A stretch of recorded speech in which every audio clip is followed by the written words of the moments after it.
ربين انجر رب ملي محمد مرقم ربيت على رسول يخار رسول الله خناف سنة يخان جرين سخفكين مغارق أبردفون جرين بربر أرغتش ونجد خطاب ور مسلموتا قدش قرآن كيساب بلنا اندبتا أمر وقود الدم صديق خطابي قدش ارقم رب محمد كنم سبب تلفتشون أمتي مسلمة جارة الدوف باتي رمضان غنم سبي بري لفر رجل قبون حنق غلقلون غلانتوان ياتني دوغان قفا دونتاني قريش فدايشو تنبطوط وفنت ليلة مدافتشو دبلت waan heddurroof qusachuun jisoom ramadaana kan harka qaab hawaas muslima birajii ramadaana ji kabajama waan gaarii yookaan keeriin keessatti dalagamtuu jedhan guyyaan itti keeyyachu sooman ramadaana kun mul'achuu baatii irratti hundaa'uun kan murtaa'e yoo ta'u uummati muslima addunyaa guutuu jiraat teknooloojii ammayyaa kabiyyooti muslima gugurdoon itti fayyadamuun obboleeyyan isaanii addunyaa guutuu jiraniif karaa televiziyooniitiif raadiyoonii akkasumas fuul miidiyaa adda addaatiin erga dabarsuun jabeessanii lallabanii soomi ramadaana kun jalqaba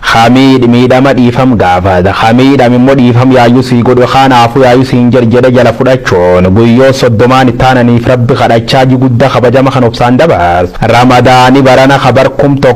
1442 leen duub kibxa dabr jalqaboon uummati muslima rakkata gargaare nyaata akka shorbaa sambuusa buskuti mi'ooftu heemmiri fajabeesse nyaachuun hojii midhaaddu hojjete waan rabbii waltisaan fida keere hojjechuu irratti argama soorata hawaasi muslima yeroo soomana kan itti gargaaram keessa teemmiris beekama ta'uu dubbata maaliif gaafii jettu BBC'n afaan Oromoo gabaas tokko midhaasa jennaan irra fudhadhe saniif qopheessuuf murteesse teemmiriin seenaa amantii islaamaa keessa bakka guddaa qaba firii muka fayya namaatiif faayidaa qabeessa'ee kajen namni amantaa ustaas haasarraajuu sunna jechuun duubwaan ergamaan rabbi nabiyyu Muhammad hojjaate dubbatee fargatan akkasumas hojiirra oolchan ta'uu ka dubbat namni amantaa kune hammaleelle teemmiri kan lakkoofsisa irduu 5 3 yookaan 7 fayyadamuun barbaachisaa jedha daabirri immoo nabiyyu Muhammad bakka bishaan hin jirre teemmiri fayyadama waan tureef firiin jaalatamaan kun amantaa islaama bira keessuma waqti sooma hiika guddaa qabaachuutti odeeffama hundaafuu duuba hordoftoota amantii muslima guyyaa soomana kan tokko 2-3 jechuun jalqaboon guyyoo 30 taananiif beela dheebuun dabar guyyaa 30 boriyyaa ta'e akkuma lafti bariite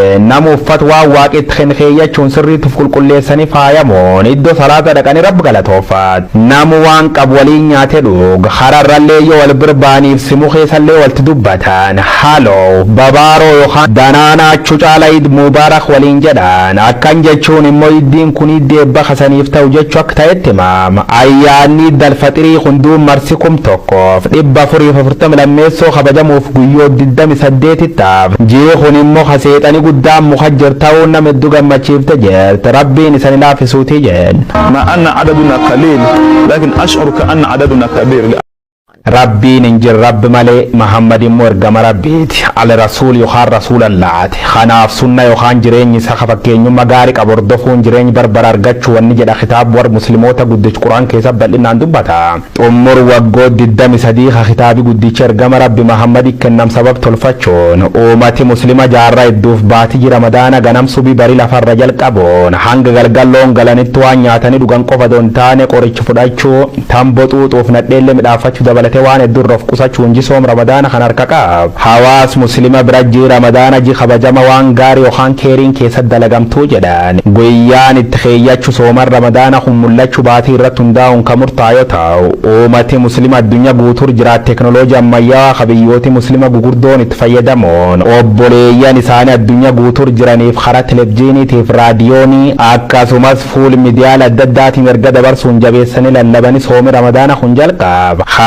miidhama dhiifam gaafata hamiidham immoo dhiifam yaayyuu sii godhu kanaafuu yaayyuu siin jedhe jala fudhachuun guyyoo 30 ittaananiif rabbi kadhachaa guddaa kabajama kan obsaan dabar ramadaani barana kabar 1442 leen duub kibxa dabr jalqaboon uummati muslima rakkata gargaare nyaata akka shorbaa sambuusa buskuti mi'ooftu heemmiri fajabeesse nyaachuun hojii midhaaddu hojjete waan rabbii waltisaan fida keere hojjechuu irratti argama soorata hawaasi muslima yeroo soomana kan itti gargaaram keessa teemmiris beekama ta'uu dubbata maaliif gaafii jettu BBC'n afaan Oromoo gabaas tokko midhaasa jennaan irra fudhadhe saniif qopheessuuf murteesse teemmiriin seenaa amantii islaamaa keessa bakka guddaa qaba firii muka fayya namaatiif faayidaa qabeessa'ee kajen namni amantaa ustaas haasarraajuu sunna jechuun duubwaan ergamaan rabbi nabiyyu Muhammad hojjaate dubbatee fargatan akkasumas hojiirra oolchan ta'uu ka dubbat namni amantaa kune hammaleelle teemmiri kan lakkoofsisa irduu 5 3 yookaan 7 fayyadamuun barbaachisaa jedhe. Dabri immoo nabiyyu Muhammad bakka bishaan hin jirre teemiri fayyadama waan tureef firiin jaalatamaan kun amantaa islaama bira keessuma waqti sooma hiika guddaa qabaachuutti odeeffama. Hundaafuu duuba hordoftoota amantii musliima guyyaa soomana kan tokko lamsadii jechuun jalqabuun guyyoo 30 taananiif beela deebuun dabar.